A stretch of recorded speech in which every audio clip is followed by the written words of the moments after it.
నమస్కారం అండి. నేను మీ శారదాని.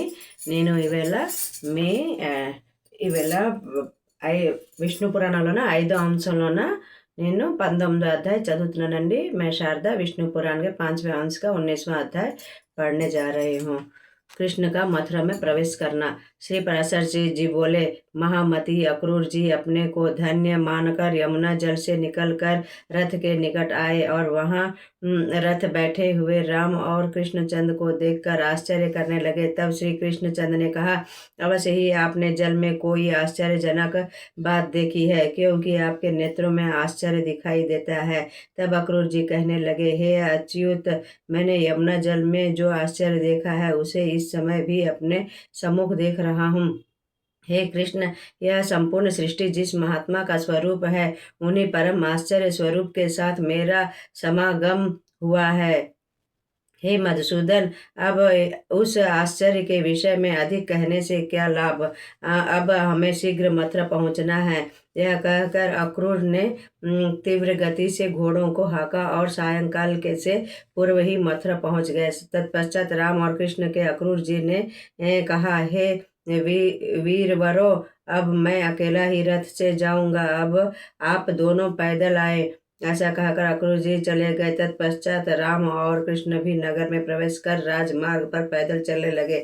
मथुरावासी नर नारी उन्हें देखकर प्रसन्न होने लगे। मार्ग में उन्होंने वस्त्र रंगने वाली रजक को घूमते देखकर उससे सुंदर वस्त्र मांगे। वह रजक कंस का मोह लगा होने से अत्यंत घमंडी हो गया था, सो उसने राम और कृष्ण के वस्त्र मांगने पर उन्हें तेज स्वर में दुर्वचन कहे। तब कृष्ण ने क्रोधित होकर अपने करतल का ऐसा प्रहार किया कि उसका सिर भुट्टे के समान कटकर पृथ्वी पर जा गिरा। तत्पश्चात उन दोनों ने नील और पीत वस्त्र धारण कर प्रसन्नचित्त होकर माली के घर आए। हे मैत्रेय जी, उन्हें देखकर माली को अपार हर्ष हुआ और आश्चर्यचकित होकर विचार करने लगा कि ये किसके पुत्र हैं और कहाँ से आए हैं। जब राम और कृष्ण ने उससे पुष्प मांगे तो माली ने भूमि से सिर टेक कर कहा, हे नाथ, आप लोग बड़े ही कृपालु हैं जो मेरे घर पधारे। मैं धन्य हूँ, क्योंकि आज मैं आपका पूजन कर सकूंगा। तदुपरांत उसने सुंदर सुंदर पुष्प उन्हें दिए। तब कृष्ण ने प्रसन्न होकर उसे यह वर प्रदान किया कि मेरे आश्रित रहने वाली लक्ष्मी कभी तेरा त्याग न करेगी। तेरे बल और धन का कभी नाश नहीं होगा। जब तक नभ में सूर्य देव रहेंगे तब तक तेरे वंश का उच्छेद नहीं होगा।